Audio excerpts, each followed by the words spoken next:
Hello and welcome to this first look exploring session looking at Love Crowns the End by John Tatham, written for performance presumably in 1632. It was printed a little later on. He is very much a figure who sort of nips out of our period. He's quite active during the interregnum and after the Restoration, but that's sort of what happens when you hit the 1630s. The people live on and do other stuff, which is outside of our period. This is our first encounter with him. I think it's also our first play from 1632 specifically. I think we've done some plays dancing around this year, but we haven't done that much at this point in time at that end of the spectrum. So it's a short play. We're only doing this in one session. In fact, it probably won't even fill a full session. We're going to find out what this particular little pastoral is going to do, and as it's a pastoral, it's inevitably going to be full of sex and death and threatened assault and all sorts of horrible things. That's what people think of pastorals as being lovely. Oh, look, everyone's out in flowers. They're horrible in terms of their content usually. So we'll find out where this one goes. So reading today, Lysander is... That's me, Alan, in Suffolk. Reading A Lustful Shepherd, told you it was full of sex. Daphnes, Leon, and Florida is... Hi, I'm Lynn. I'm in the northwestern United States, and I did not know that about pastorals. Reading Cloe, Gloria, and Gloriana is... Sarah Blake in Germany. Reading Prologue, Francisco Leon Jr.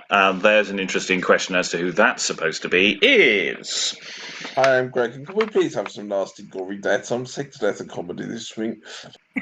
Well, they're often death interrupted, but we shall see. Lots of threat in it, potentially. Reading Alexis Scrub, A Chorus of Destinies, and villain number 2 is... Constantine from the Canadian Prairies. And reading Cliton, A Chorus of Nymphs, A Heavenly Messenger, villain number 1, and Claudia is... Hi, I'm Eric. I can affirm that I am Eric and I'm me and I'm not you.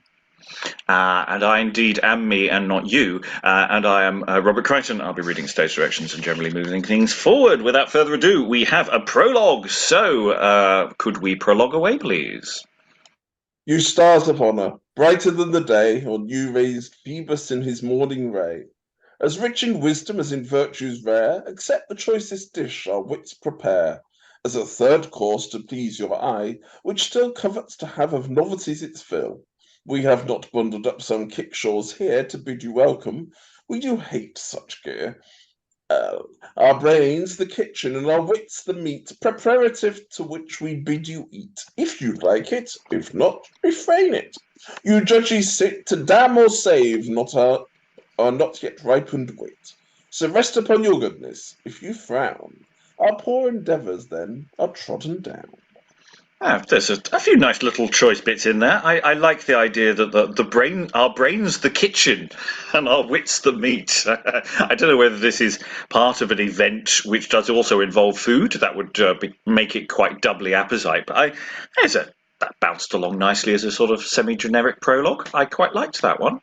Any thoughts in the room on that prologue? Anyone got anything to add before we go into the play? Eric? It's quite short and sweet, sort of. It's a bit like Lily type things, but a bit more grounded, which I like. It's very sort of transferable and reusable, and yeah, it's generally like the play. Please like the play. It's quite nice. You'll enjoy it, honest. Please. On that line of prologue, it's not telling us any plot. It's not really setting anything else up. So yeah, detachable and usable elsewhere. I quite like that one. Okay, we'll go into scene 1. A grove discovered, and in an obscure corner thereof, Cliton as being asleep. To him, Alexis. How still the morning is, as if it meant to steal upon us without time's consent and pry into our errors. I have been searching in every thicket, wood and green to find my lamb, and my doleful cries entered my ears ere day. What's this that lies in such an obscure place, where none scarce tread, unless the ghosts of the disturbed dead? Bless me, great Pan, I see it's Cliton's face, with a sword drawn. Oh, how happy was my chase this way! I hope his folly has not made himself a beast, as butchered with this blade. 'Tmay be he sleeps. I'll speak to him and try. Yet I have doubt him, 'cause he here doth lie. Cliton, awake! The night's dislodged, and how bright morn is trimming her fair virgin brow, to court the sun, when from the eastern deep and Thetis' lap his glimmering beams up peep to gild his glorious car. Cliton, awake! With thy sleep all dreams of horror shake, that may affright thee. Kind Alexis, thanks. How found you me?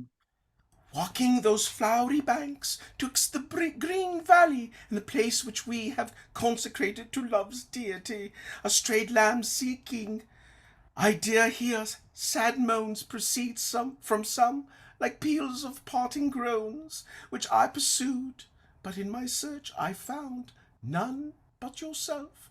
You resting on this ground, I wondered much to see you. So you might, but when you've heard the cause on it, 'twill affright your easy breast. Do you observe this hand, this fatal hand, at my unjust command did... Oh, I could destroy it. For what offence? This hand has spilt the blood of innocence. My Floridas. That makes more sense. Yeah. How? Sorry.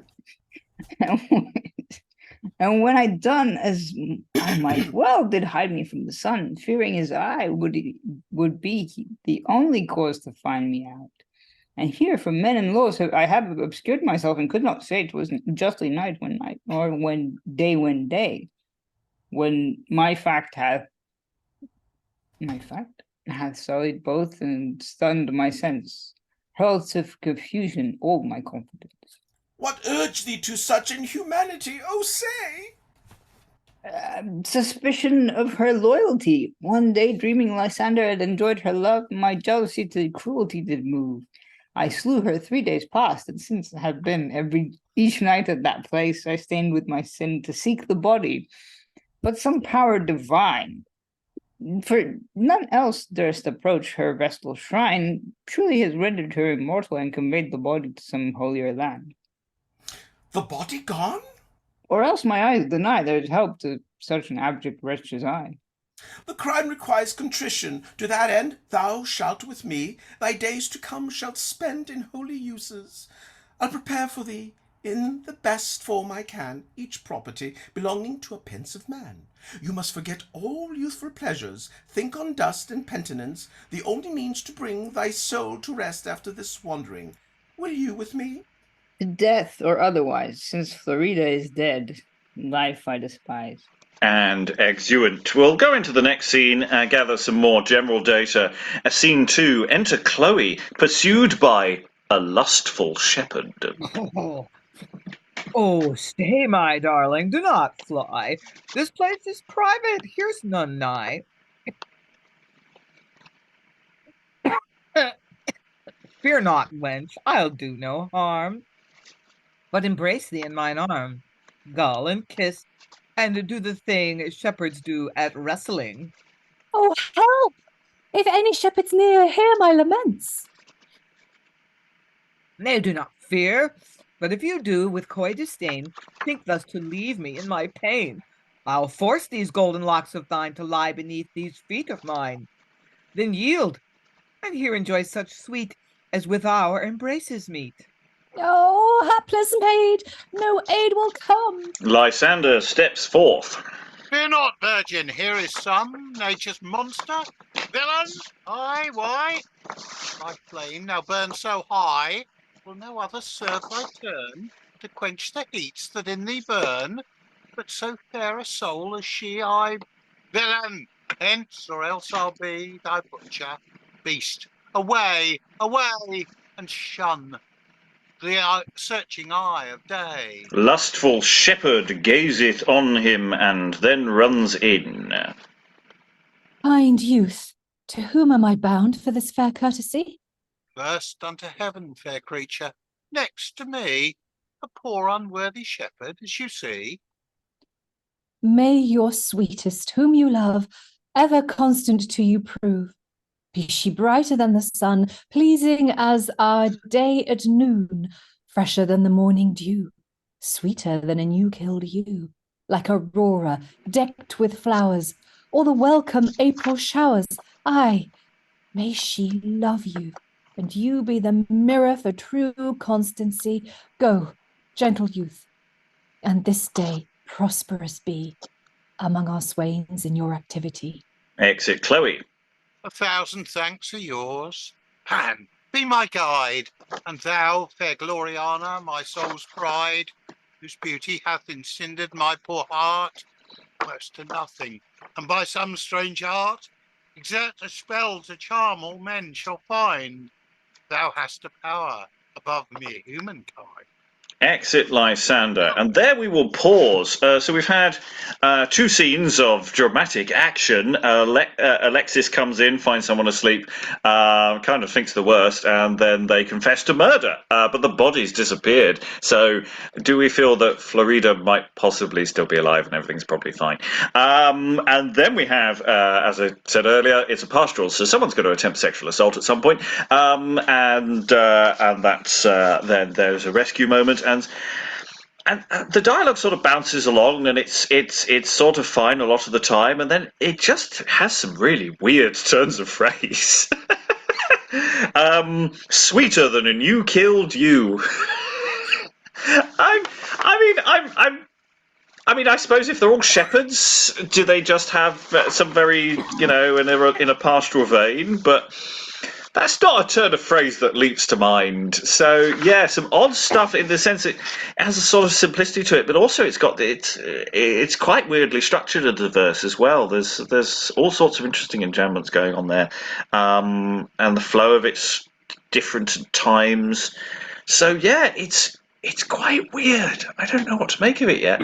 I mean, it's quite like a lot of pastorals. I mean, it's like stuff we've done before.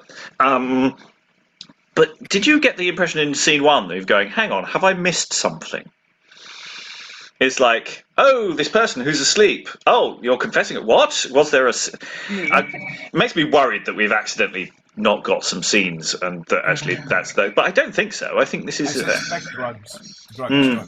Okay, we'll go with drugs. Sarah? Yeah, if in doubt, go with drugs.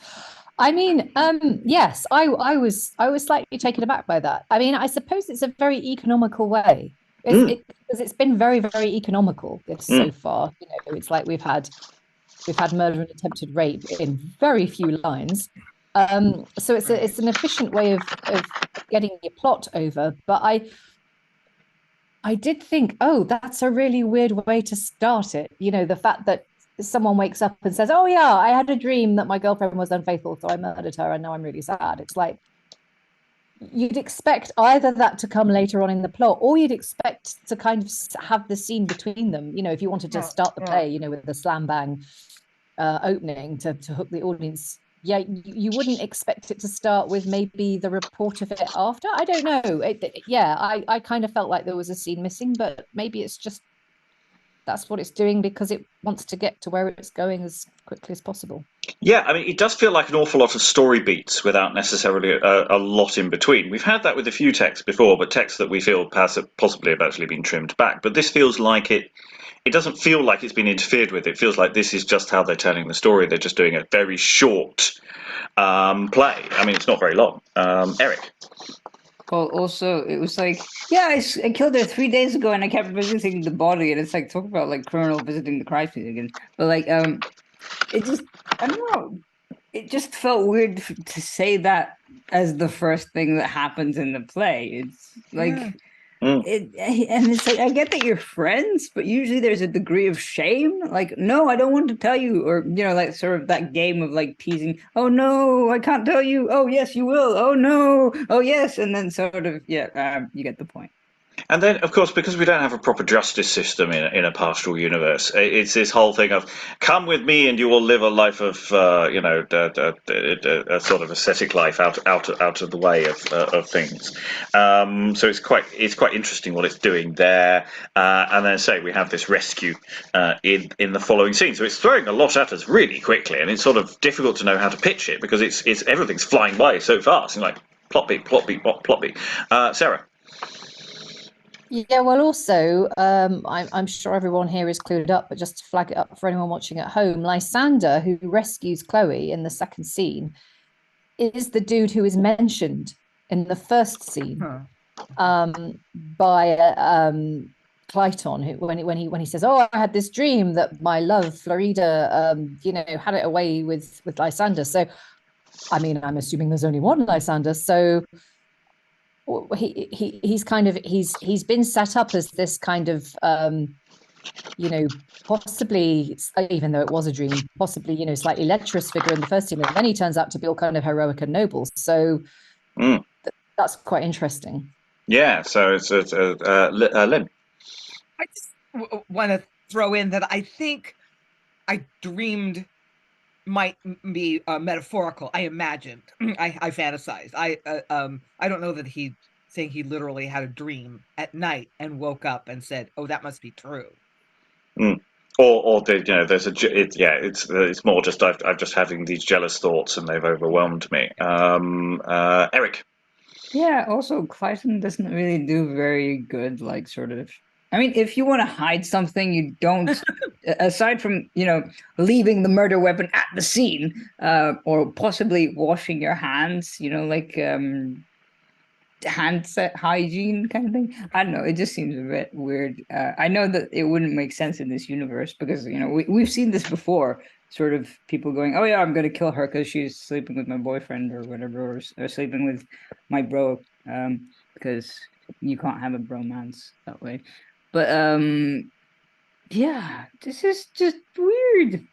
Okay, let's gather some more weirdness. More scenes are going to go flying past because they're too short to pause on them each time.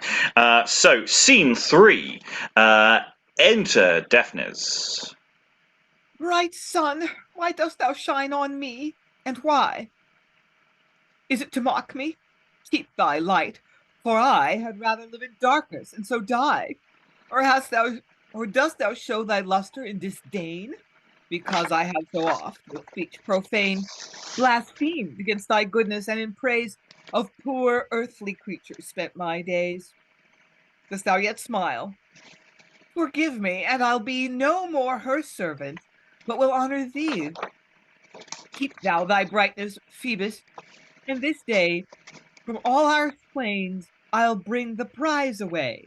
Exit Daphnes. Sad. Scene 4, enter Leon, Gloriana, and Francisco. Okay, I'm back. I'm Leon. Yes, everybody's dancing around a lot, apart from Lysander, who's always the same. Fairest this day be pleased to smile on me, and let those hidden favours yet unshown flow in abundance, that the swains may see none e'er can conquer me but you alone. My favours, friend, are past, and you have tasted so much of my poor bounty that 'tis wasted. We stay too long, son. Pray, make haste. Let us not spend time in waste. Daughter, you shall go with me, where their pastime we may see. A noise within. Hark, I hear them with their noise. Oh, my hearts, my bonny boys, play your parts. Would I were young, to make one in your joyous throng. Dearest, I must depart. This calls me hence. Father, I leave you. Farewell, innocence. Exit Francisco. Forever? Would I could foreknow and guide the future, 'twould indeed be so. Daughter, this way let us hie. I am old, I'll come not nigh. Nor shalt thou, my dapper girl, lest those slaves that often whirl hit thy face. Shout again from off. Rah! What, again?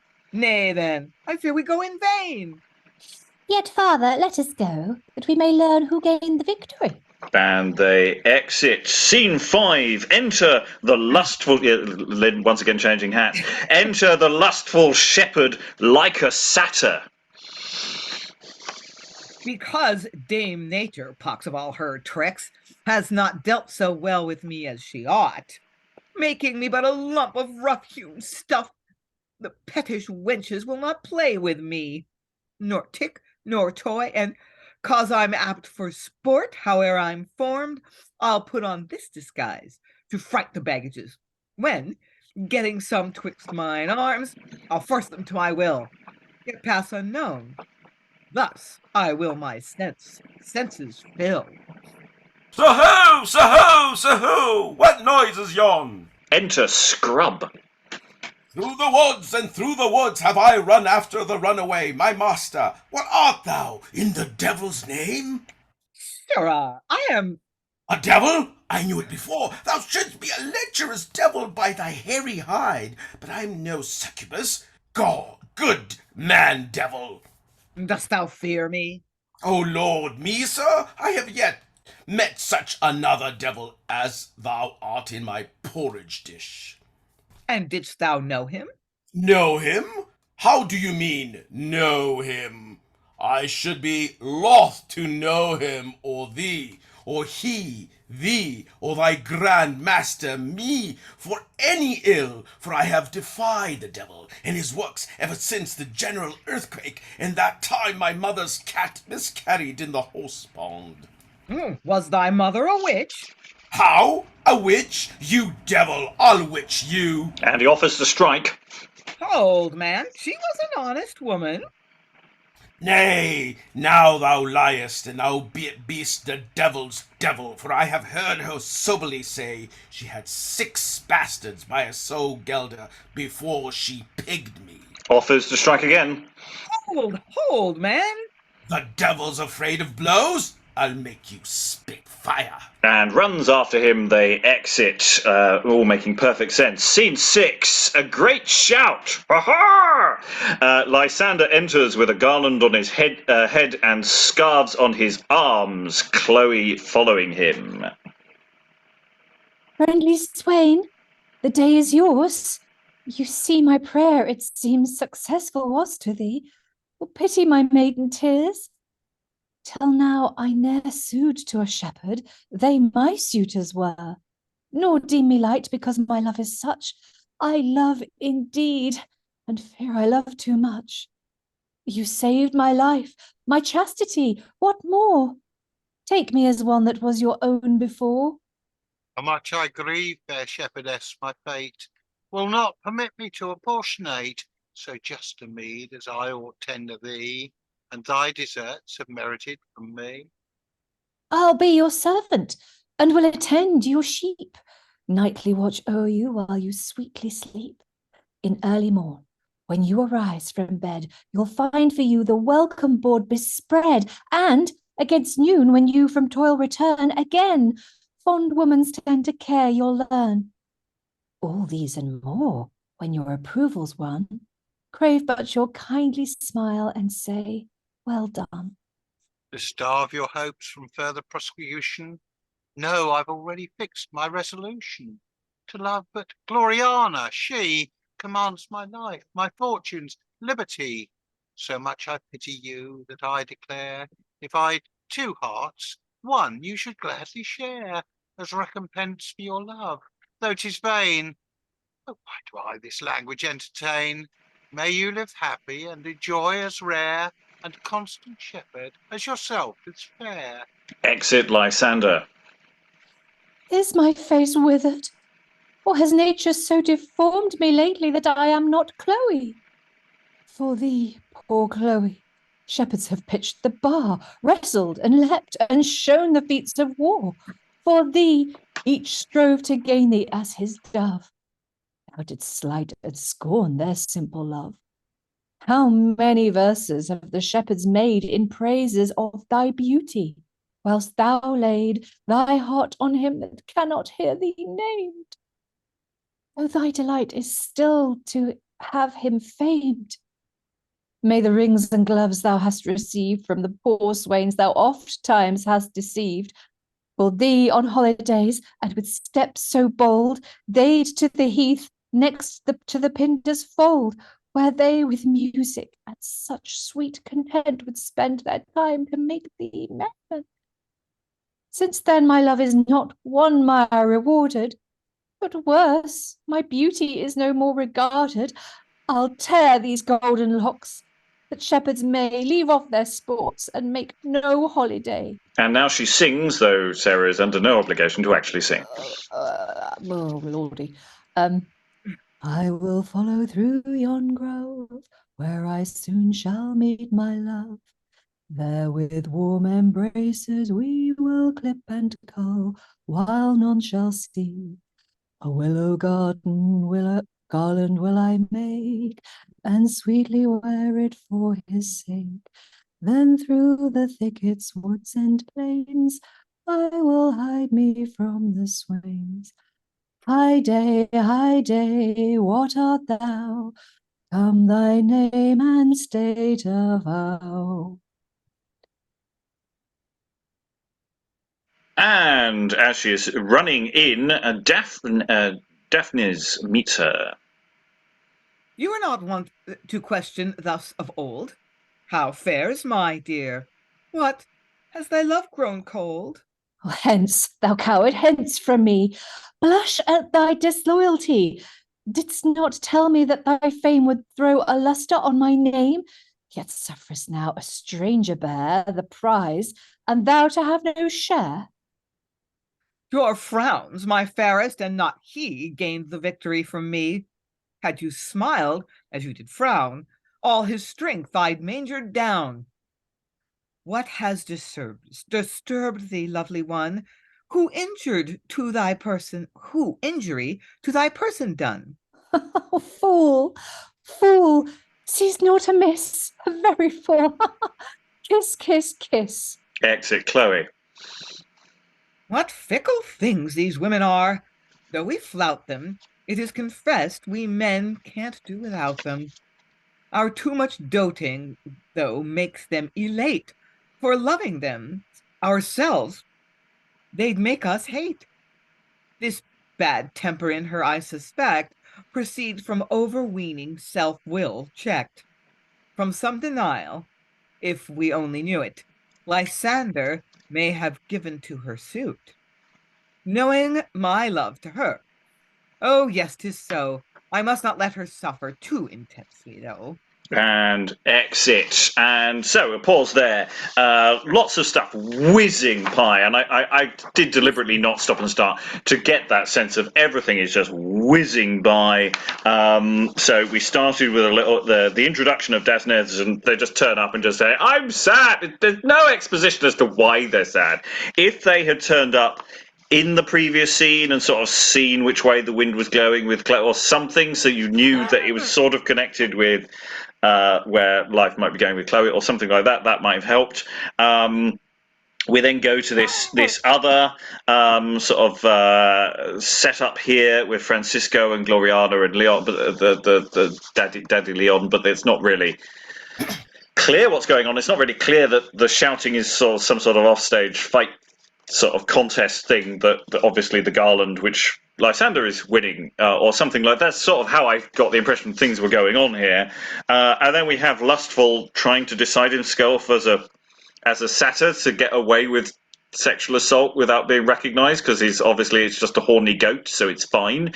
And then luckily some guy called Scrub decides to try and beat the crap out of him for no readily apparent reason. And it's like there's just all of the things you get in a pastoral, but there's not enough connective tissue. It's just beats. It's like this is the first. It's not even a first draft. It's a sort of pitch document for a script, saying, right, here's the main stuff. This is how it all fits together. It's structurally fine, but there's not enough to actually connect it. It's sort of weird. Sarah. I'm really confused by. Oh, was that me? Yes. I'm really confused by Daphnes, because everyone else I can sort of see, they're to a degree they're sort of stock characters and they come on and they do their bit, and some of it's actually quite funny, like that bit where Francisco is like, oh, waving goodbye to his love, Gloriana. She's like, yes, hopefully it'll be the last time I ever see you. I mean, there's some quite funny stuff, and you can kind of there's enough. There's just enough, barely, but there's enough in the text to actually make you think, oh, okay, so this is this character, and this is what's happening here, and this is their relationship, and blah blah blah. But with Daphnes, I'm really confused because he comes on, he's like, I'm sad, but we don't know why. And then the next time we see him, he's sort of trying to get it on with Cloe, and like again, like we've had no sort of sense that they've had a relationship, and she's just said, oh, I've never been in love before. All these guys have been, desperate for my charms, and I've just never been interested till now. This amazing guy Lysander's come along. So, like, was he one of many? I got the impression that there was maybe a previous relationship between them, but then that just completely contradicted what she just said. So I don't really know who he is or kind of how he fits. So well, I thought there's a sense that everybody's in love with somebody else, but nobody's technically in love with each other, and it's sort of this ongoing domino of love. I did love the bit when Chloe's just going, I'm so hot, and everyone really wants me, except for the one I like, and it's just, how is this happening? And often with pastorals, they just feel like horny teenage comedies, apart from the sexual violence bit. But it just, we've had this a number of times. So it just feels like it needs to be in a high school, and it's just lots of horny teenagers. Alan, then Eric. Yeah, I mean, I think we've already had in Chloe's little soliloquy there that she's the local honeypot, and all the chaps are after her and throwing gifts at her, and she's basically, oh no, I can do better than that. I can do better than that. Well, it's interesting because Daphne says at the end that Lysander has rejected Cloe because he knows that I love her. So it's this sort of thing that's going on here. So it's like she won't get Lysander because he's being an honourable chap, kind of thing. But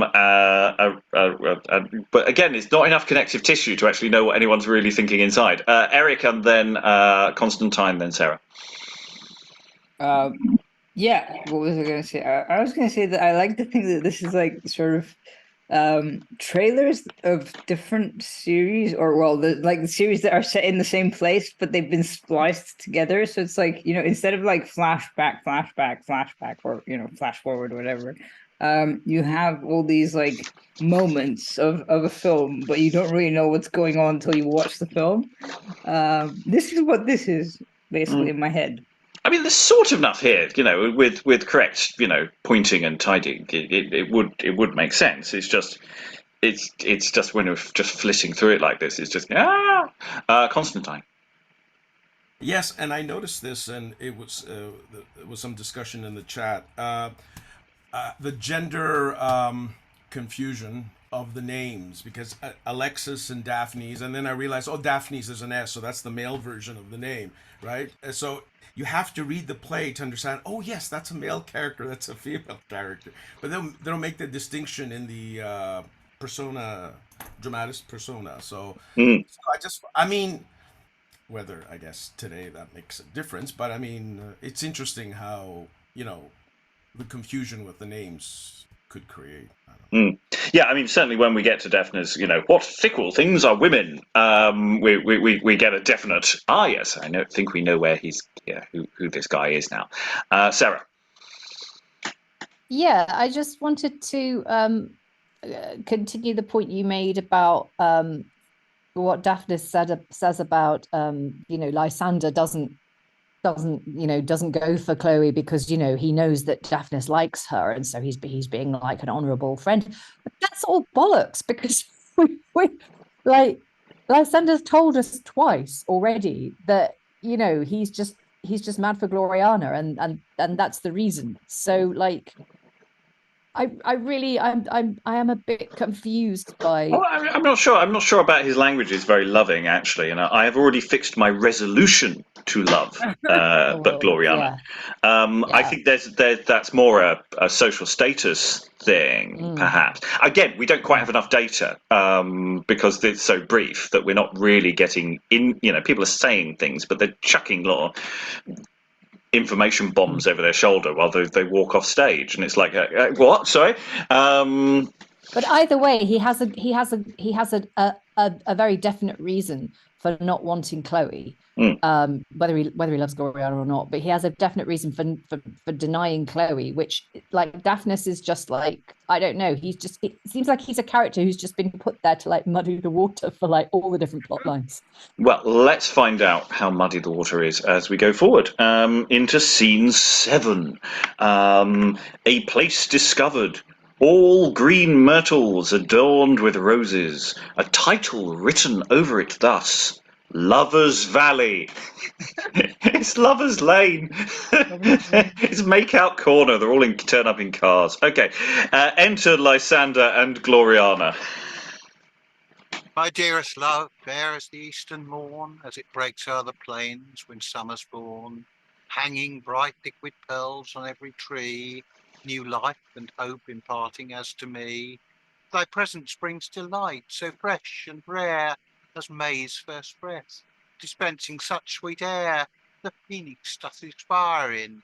Sit while I play the cunning thief and steal thy heart away, and thou shalt stand as judge to censure me. To recompense thy loss I must agree to give my heart a course we may define as mere exchange. I keep your heart, you mine. Content, my love. Thus would she court, sweetheart. And thus she'd play the wanton's part. And kisses him, as demonstrated by Sarah. Do I not blush, Adonis? Or blush, you spoil the jest on't. Nay, no words, soft, hush. I'll span thy waist. Now do as wantons use. I'll be Adonis, yet will not refuse. Nay, fie! You stray beyond your limits. Kiss? Modesty denies not such joy as this. Kiss. Enter to them, Francisco. Where are my eyes? What cursed unruly wind has blown them out and left false orbs behind? Ye gods, to suffer this you are unjust. If these eyes be mine own, I fondly trust thee and me be more subservient to me than without leave such objects dare to see. But yet let passion bend to reason's will, for where or on myself should I wish ill? Her oft-repeated Nescio's avow, and the continual scorn upon her brow, when love I proffered, my suspicion was not wholly conjured up without some cause. Were I prepared to combat for her charms, I'd rush upon them, tear her from his arms, and no, scarcely hear her watch awhile and listen to a tale of mutual guile. So, presumably they've been making out during that speech, and now he's going to stand aside and watch. So, okay, he stands aside anyway. Now we must part. We've dallied time too long. We'll walk. Does Gloriana think aught wrong? Or is that time lost with Lysander's past?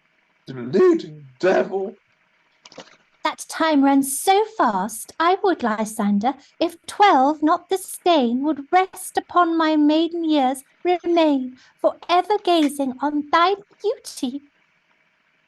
Nay, you mock me, Gloriana, but the day is not far distant when we shall acquire, with more security, what our hearts desire.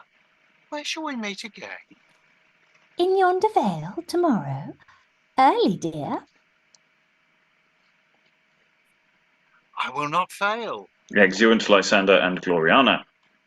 Well, I to meet you both, on my best star, witness how just the avenging powers are. For mischief, ye kind gods, you've stamped my brain, which on them I shall execute amain, and none shall pry into my faults within. Revenge has coverts fit to hide his sin. Exit Francisco. Into scene 8. Enter Cloe, mad. Oh, more singing. More singing. You don't have to sing. Just say it like you're mad. I'll just say it like I'm like mad as in crazy, I assume. I'm assuming so, yeah. I don't think not it's mad cross. as in I don't really think angry. she's not livid. She might be livid as well. I don't know. Anyway, enter Chloe mad. Hey down, Derry, and shall not we be merry? A fire on thy hold is as black as a coal, and thy nose is as brown as a berry. I hope. What a thing this love is! When love did act a woman's part, she could have died with all her heart. It swelled her so in every part she swore 'twas wind, and then did I. Enter nymphs to her, and they sing about her. You don't have to sing. It's fine. Love cannot choose, but pity yield. He never lived in tented field. Amongst iron-hearted men, he knows both how and when thee to restore to what thou wert before. He has a tender breast, which knows your wants by the tormenting woes. That didn't rhyme very well. He's subject to intents. Then do not you despair that there are both young and fair. Thus we convey you hence. And take Chloe with them. Where do you lead me? Ooh, no answer is given. Exeunt nymphs with Chloe. Dun dun dun. So two scenes. I really quite enjoyed the Lysander and I think we're fair to say they're quite into each other. I did like the moment where Gloriana went, no, not down there. We're doing up here. Heavy petting, maybe, but I'm drawing the line at how far this make-out session is going, and we're not getting that fresh. And then, there's a genuine passion to that, and I do quite like that, because the actors do have to be very comfortable with each other because they're clearly making out all the way through Francisco's speech to the audience. It's that's a fun little scene. I quite liked that in isolation, actually. Now that we're sort of into it a bit, and then Chloe's a bit mad, but some nymphs take her away. I mean, that's quite confusing in its own way, but also intriguing. Where do you lead me? No information is given. Sarah. She's literally away with the fairies. Yep. Such things happen in pastoral.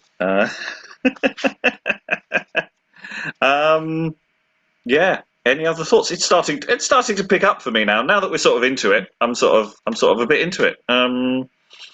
But yeah, okay. Any more? Otherwise, we'll dive into scene 9. Eric.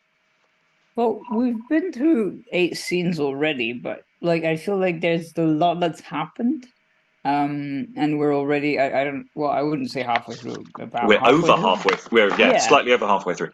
Yeah, so it's but we still don't really have an idea what's going on, and also some stuff was set up in the first 3 scenes that hadn't been resolved yet.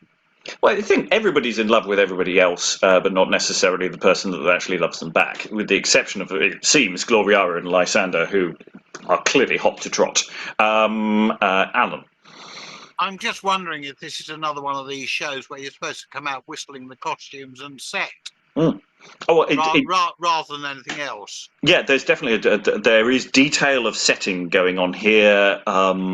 This the Lovers Lane sign I adored. I thought that was great. But we've got greenery, roses. There is some idea of set, and of course it depends on the context of what this performance is for. I know nothing of its performance context. It feels very much like a private entertainment type thing, and in which case, yes, they're probably spending quite a lot of money on what it looks like, and that seems reasonable. And yes, it might work very well as a musical piece in the sense that there's a relative paucity of text and you need to get information across through the emotion, and that might work quite well. Anyway, let's go into scene 9. Enter Lysander. Lysander covered in lipstick, probably. Enter Lysander and Gloriana meeting. How blessed are we that fortune hath so soon again accorded us this gracious boon.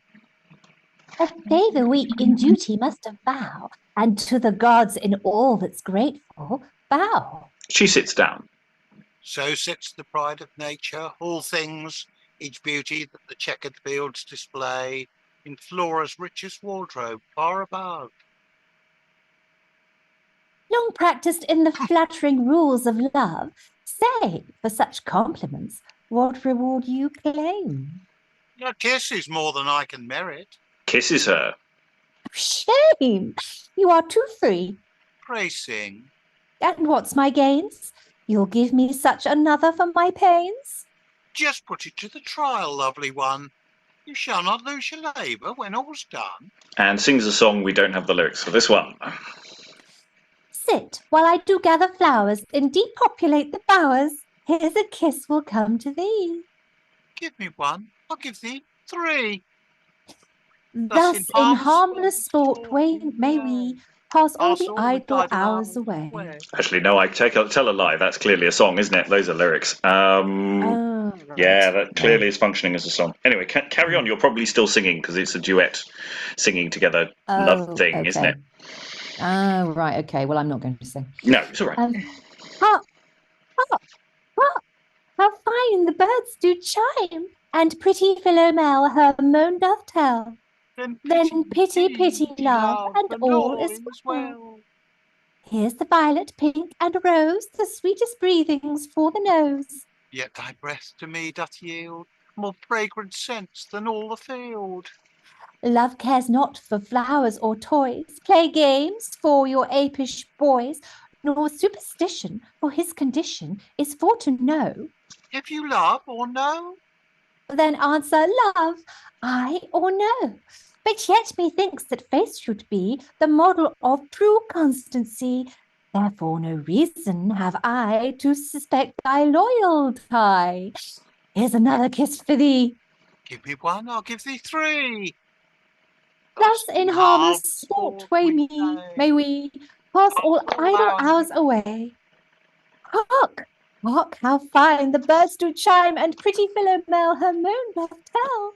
Then pity, love, and all is well. And there the song ends. You sung me most asleep. My eyes feel queer. I needs must make thy lap my pillow, dear. Repose thy gentle head on it. Alas, on me, I really too. To destiny. Yielding to destiny, they sleep, and the Destinies sing again. You don't have to sing. Sleep on, for we have No's decreed that thou must bleed. Sleep on, and mayst thou never rise, for blood the shepherd cries. Sleep on, sleep on. Exeunt the buskills, the Destinies. Enter a heavenly messenger in white who sings... Rise, rise, Lysander, to prevent what the Destinies decreed. Thou art constant, permanent, and must not bleed. Thy constancy shall be the shepherd's joy. No annoy shall attend such a friend as the lasses need. Rise, rise, awake, and sleep off shake. The heavens are pleased thy part to take for thy love's sake. Exit the heavenly messenger, and the sleepers stir.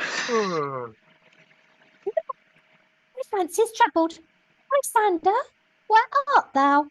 Gloriana, I've had now strange thoughts that me of sleep had dispossessed. If on thy lap I had not ta'en my rest. Enter Francisco, disguised with others. That is the man. Upon him instantly I attack his mistress. Just me, what means this outrage? We'd have life and death. What, both? How can that be? Both two in one breath? Thy life and thy Lysander's death. I'll swear I've heard that voice ere now. Villain, beware. Avoid some milder language. Lest she teach and try my heart to pity, stop her speech. Are you but men than dare do this? We dare. Sheathe your swords in me, Lysander spell. Will not expostulate. Take that. And this. They stab Lysander, who falls.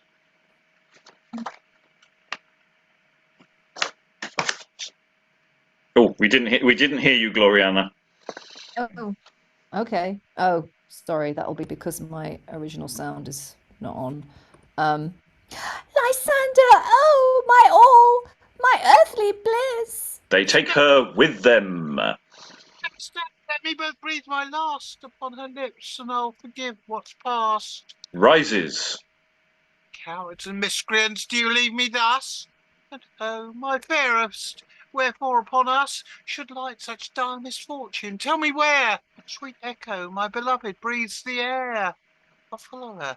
They shall not dare to taint the least hem of her garments. Though faint, I must surrender up to earth that part I took from her, Gloriana. Oh, my heart! Falls fainting. Enter Claudia and Florida. We may for recreation walk and use some pretty harmless talk. Religion does not tie us to a stricter course than we can do. 'Tis dangerous walking. Every field doth naught but sound of horror yield. And, to my fancy, there appear poor slaughtered maids. The butchers bear the name of lovers, and can find a way of killing to be kind. No! Came that crone? I dread this walking here alone. It's a shepherd wounded sore. Sure, I have seen his face before. Lysander 'tis, the truest swain that ever pressed the verdant plain. What, is he marked for present death? No, there are hopes of life. His breath, I feel, comes coldly. Help him in, Pan, be just, reward this sin. They take him with them and exeunt. Okay, a lot happened there. As Alan said, we went into full musical theatre territory here, didn't we? They sing. Actually, I quite like the little duet between Gloria and Lysander. I'm quite liking their stuff. I mean, it's a little insipid, but that's sort of what teenage love is like, and I kind of think that's very accurate and sort of fine, and it worked quite nicely. Then they sleep, and we've got the Destinies saying, "You will die, and then a heavenly messenger says, "No, they will not die, they will not die," and then the evil people come in, and he gets stabbed, and she gets carried away, and I do feel that maybe bathos slightly overtakes pathos, but it's sprightly done for a tale of murder and assault. Sarah? I think as well you could make that duet absolutely hilarious. Mm. You know, I mean, like, you know, kind of playing up the insipidity of it, and just kind of, I think that could actually, like, be really funny, and also at the same time very beautiful, actually.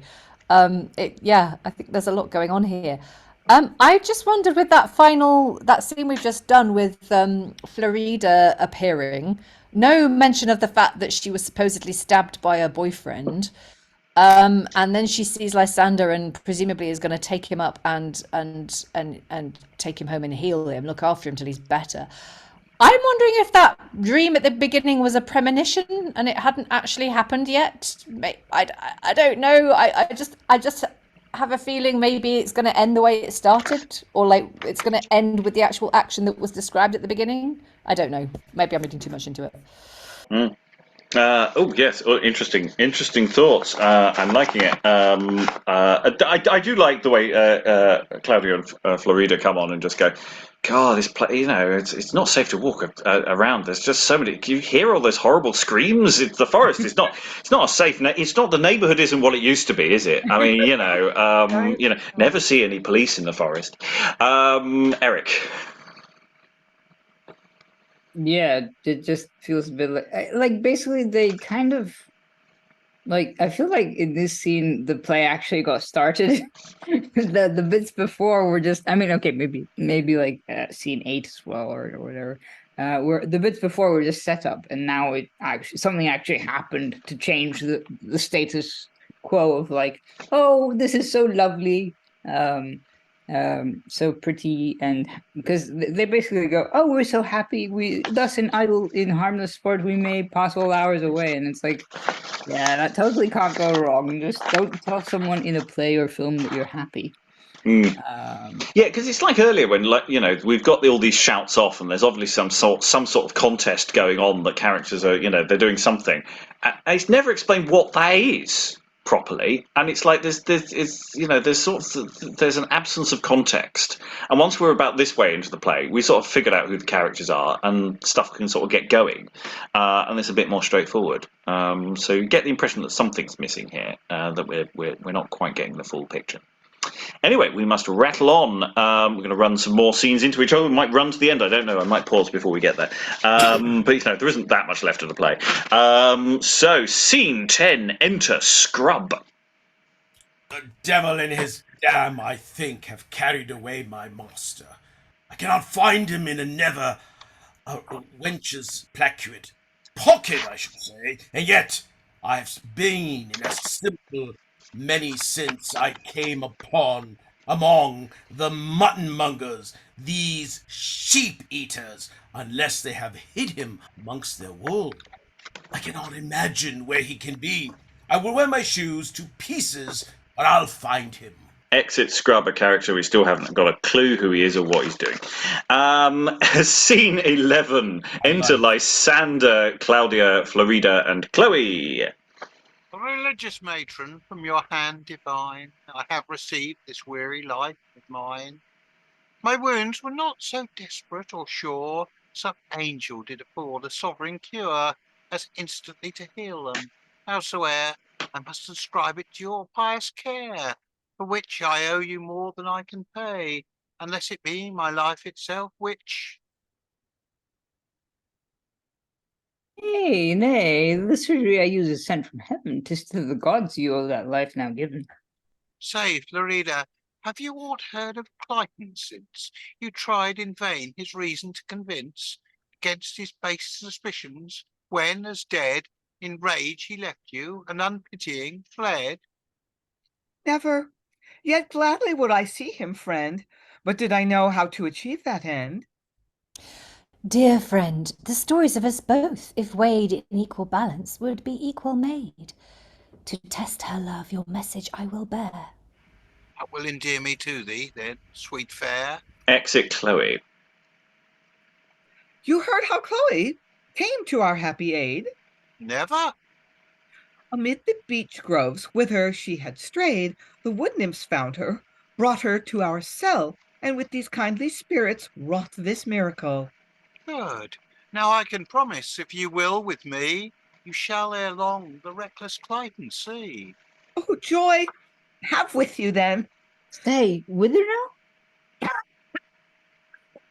I go no further than you will allow. Exeunt. So the nymphs healed Chloe. That's nice to know. Good to know. That's scene 12. Enter Gloriana. Distracted. Gloriana is also singing, but again, you don't need to sing.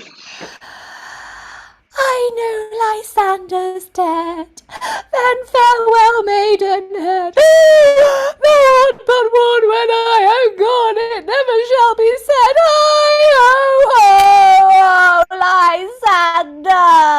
Lysander. Enter Cliton like a hermit.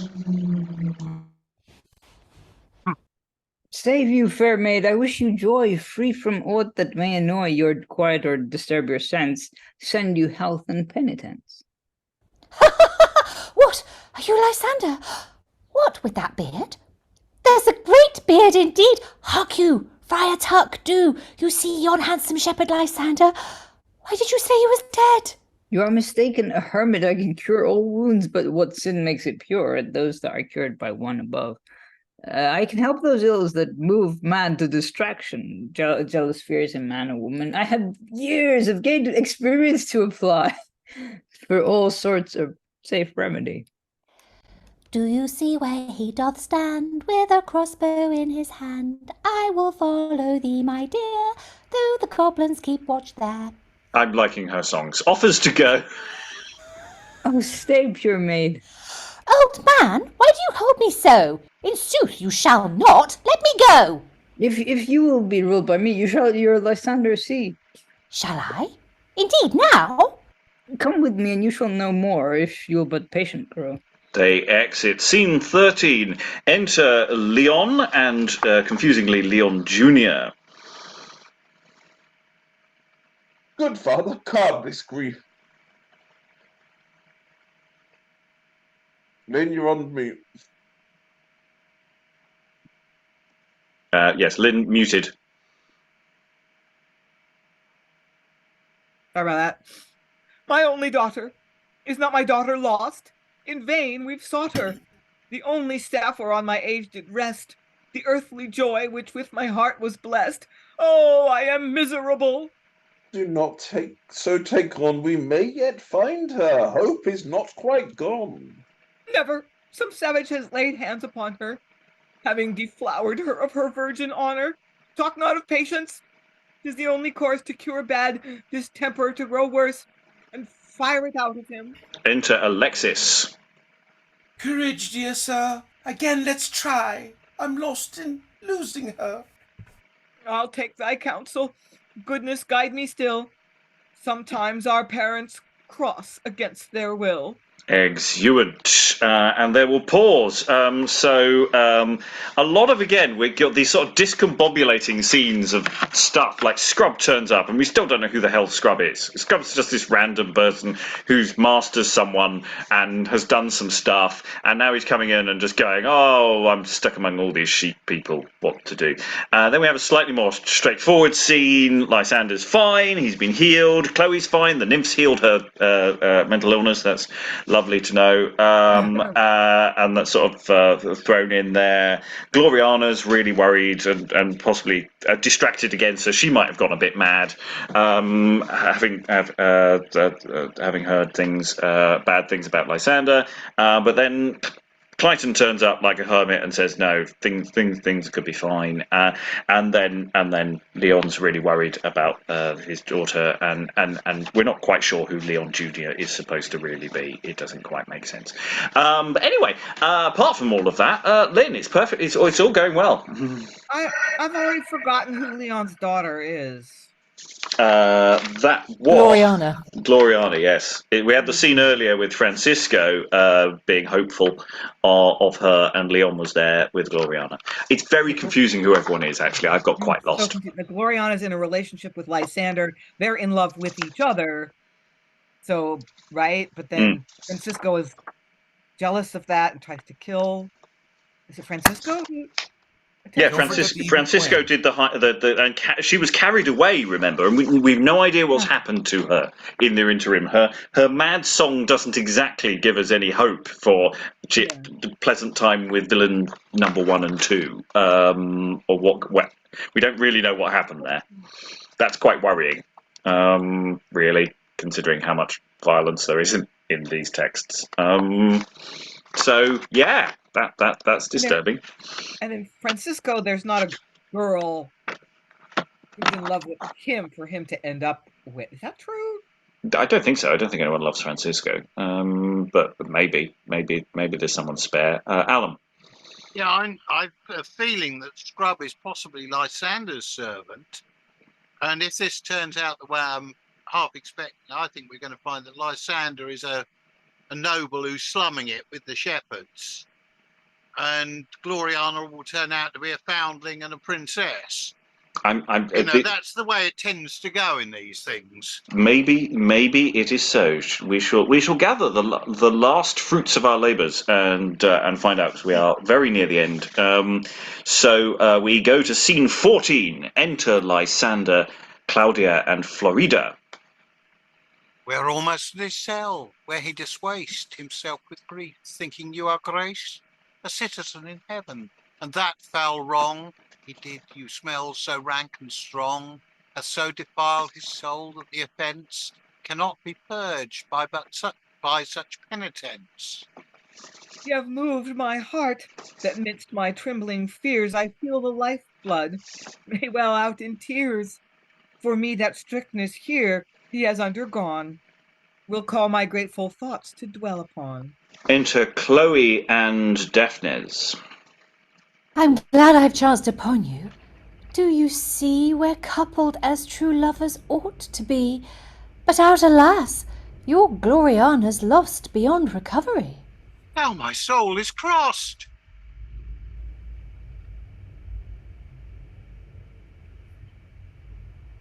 Probably Lynn's Daphnes, aren't you? I am. Yes, you're in the same scene as yourself. It's fine. She, hearing you were dead, frantic became, nor have these groves since echoed with her name. Let us put wings to our pursuit to find the best, the fairest, truest of her kind. And first, we'll search his cell. Great Pan, send all things well. And they exit. Scene 15. Enter Francisco, who might have been listening in the background. Who knows? Why conscience would that buzz into my ears that word despair to frighten me with dark fears? The thing attends my guilt. Gloriana fled, for whom I heaped new sins upon my head. What has my fury purchased? Nothing! Yes, hell and perdition crown such wickedness. And these perforce shall be my utter fate when this earth's wheeling coil shall terminate. Enter Scrub. You, sir, a madcap that creeps like a crab there. Hark you! Do not you know one Francisco and Pisander, two vagabonds that cannot live in peace and poultry, but they must fly after sheep? I know that wretched name, Francisco. Who? You with that face? Pray, where's Pisander too? I left him in the court when I came thence, debating matters of much consequence. I see you shepherds will lie abominably. He has been from the court ever since 7 years before he was born. Enter Lysander, Leon, Gloriana, Cloe. Everybody comes on stage. Friends, we are rendered happy. Fortune, love are ours to crown the end. Joys from above. Oh, Florida, it glads my heart to hear how this celestial matron did appear so opportunely, and with balsams rare under her guidance and tender care, did so restore you, and my peace restore. I not deserved, nor did hope for more. I'm blessed in Gloriana. I in Cloe. And I in Florida. We, all together now. We to see you so. Protect me, ye blessed powers. King Father of I am not yet reconciled with heaven, and to confess I killed you. Oh, be merciful for their sweet sakes, whose innocence cannot see or be disturbed by thee. Aye, here they are by thee, thy once dear Gloriana. What a distemper's this? What will appease thy ghostship? Give me but time to ask forgiveness of those sacred powers I most offended, by depriving thee of life and being, and thou shalt have my life for thy just sacrifice. I apprehend his guilt. Your hate grew not to the effects so desperate as you sought. Shepherd, fear not. Feel that I live and breathe. Delude me not, it is impossible. These here shall witness it. We do? We do. We do. Can you forgive them my attempt? With a true heart and hand. Lysander still Still himself, noble and wise. Noble and wise. Can you, fairest, wipe that ignominy off I deserve from you? In truth, Lysander's word sufficeth for us both. Then may you both live happy many years. May your joys never be disturbed by fears. Hark you, sir, now all my talk is over. I would know one thing of you. And what's that? Have you met with one Pisander, Leon, and Francisco in your travels? The Duke is dead that banished good old Leon, and could I find him, his lands shall be restored. Leon? I am that Leon. With my children dear I've lived ere since in rural quiet here. Blessings. Blessings follow blessings. Then I am that Pisander that left the court to gain thy daughter's love by the name of Lysander. Scrub, dost thou know me now? A pestilence on it! You are he indeed! Lysander, embrace thy friend Francisco. Francisco, thou cloyest me with joy. They embrace. I left the court for the same end that you did. She's mine now, sir, is she not? As fast as the priest can make her. Fortune has made us all happy. Yet 'tis fit, if they will wed, your hands shall license it. and they all live happily ever after, and I have absolutely no idea who's married to whom, or how that all came together. I am very confused, but everyone's happy apparently, so it's fine. I still have no idea what happened. This whole Alexis Cliton scene at the beginning of stabbing. What's that got to do with anything? I mean, did Lysander get stabbed twice? I mean, what? I mean, how did what? No, he didn't kill. Cliton didn't kill Lysander. He attempted to kill Freitas. Oh right, okay. Yeah. So Freitas got saved by Cloe, who got saved by the wood nymphs. So basically, the moral of the story is we have wood nymphs to thank for everything. Well, yeah, and Claudia killed both Freitas and Lysander. Right. So when? But so Freitas is okay with being with the guy who tried to kill her. Apparently Cloe is also okay with being the guy who, like 2 minutes ago, she was saying, "Nah, I don't like you." Yeah. So some stuff that of us? happened. Some stuff happened. It all made perfect sense. There were some scenes I liked. Yeah. It's really. Yeah. It's a thing.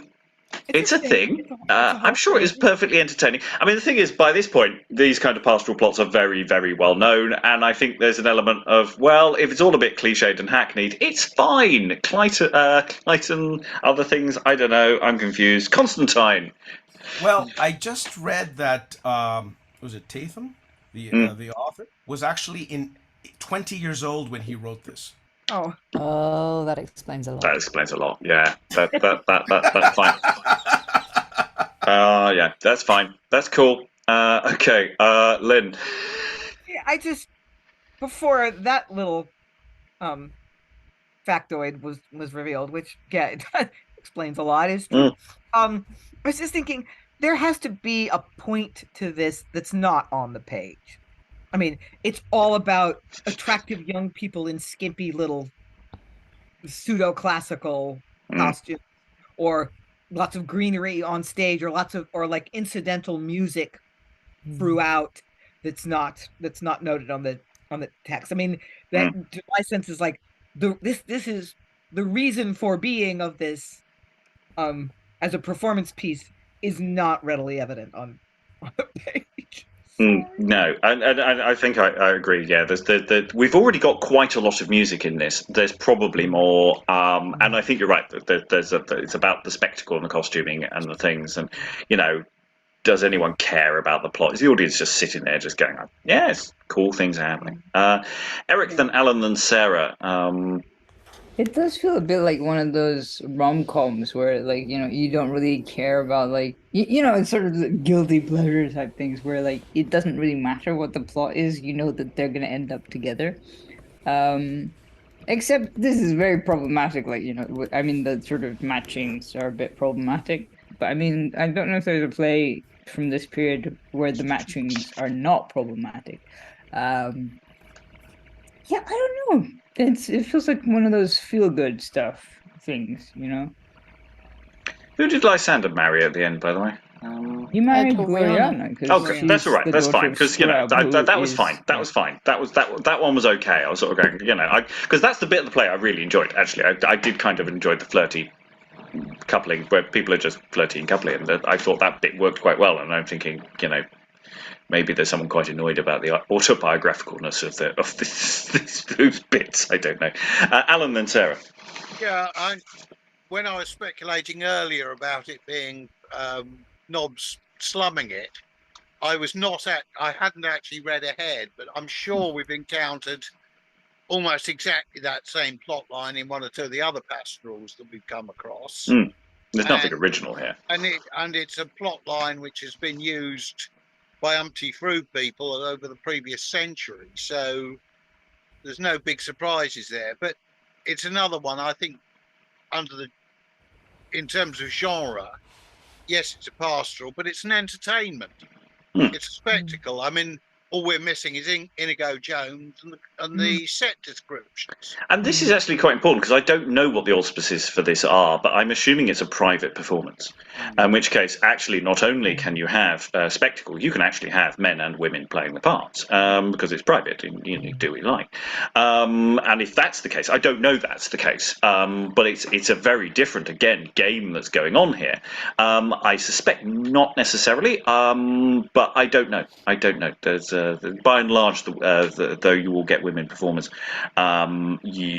generally it's so that they can do some dancing or things. If they're doing any acting, they've got to be bad at it because they're not allowed to demonstrate being good at it. That would be awful and uncouth. But I don't know. I'm now just speculating and randomly. Sarah. Yeah, I was just going to say pretty much what Alan's just said. I put in the chat earlier that I could imagine this being an opera, and the whole thing really. I mean, even the bits that aren't songs, they do have quite a strong driving rhyme scheme, and I just want to set the whole thing to music, cover everyone in glitter, and like stage it as a pseudo baroque opera. I think it would work really well. Yeah, I mean that's the thing. It's not badly written. It's just there's so many gaps in the writing. I think it's got a nice lightness of touch to it. Occasionally, really random, weird dialogue, but I kind of originally enjoyed that. I haven't not enjoyed this session. I just can't necessarily say it's a great work. Alan. Yeah, I've a feeling that one other we've encountered which felt similar was actually done as a wedding celebration piece. To entertain the wedding guests, and it would fit that with a noble household, wouldn't it? Oh yes, in that sense, it's barely an hour long. With the songs it will be longer, but as a text, it's we haven't spent that long, even with discussion, getting through it. It's very fleet of foot. I'm not going to go around the whole room for final thoughts. If anyone has any additional final thoughts to throw in, wave at me now. But yeah, I think it needs you need to throw quite a lot at this in terms of music and staging because I don't think I think we could definitely do things with individual scenes. I think we could probably take some of those loving wooing scenes out, set them in Lovers Lane in the 1950s, and it would work incredibly well. Find the local makeout spot. Constantine. Well, I'm wondering if we remove Alexis and Cliton or Cliton. Would it make a difference? I mean, do they serve any real purpose? I think you're right. I think we could remove them because they're a massive red herring at the beginning that doesn't help, and trim it back a bit. It's interesting. The group that actually put this on were either called Schoolies or Scholars. They're not quite sure, and of Bingham, in the county of Nottingham. That's all the information. So I wonder if Schollies or Scholars. So it might be in an educational setting. School play. Yeah, that also would make a lot of sense. In that case, it would all be boys, and the author himself would be barely 20. Yeah. So yeah, that seems entirely plausible. I'm away from my books, so I cannot look these things up. So I cannot do these things. Anyway, any other final thoughts to throw in? No. Okay. Well, we've had fun. It's been fun times. Maybe we'll come back to this with some glitter. Glitter has been suggested. The glitter bomb, the glitter cannon has been loaded, and we'll see what we do with that. If you're interested in joining us for future sessions, we've all enjoyed reading this. Hopefully, you've enjoyed watching this. You can always join us. There are sign-up forms available, and you can even keep watching these videos. You can click the subscribe button. That's the thing you're supposed to say at the end of videos. I don't normally because it's boring and tedious. But all that remains is to thank all the wonderful readers for all their wonderful reading. Thank you very much, everyone, and goodbye. You with that face?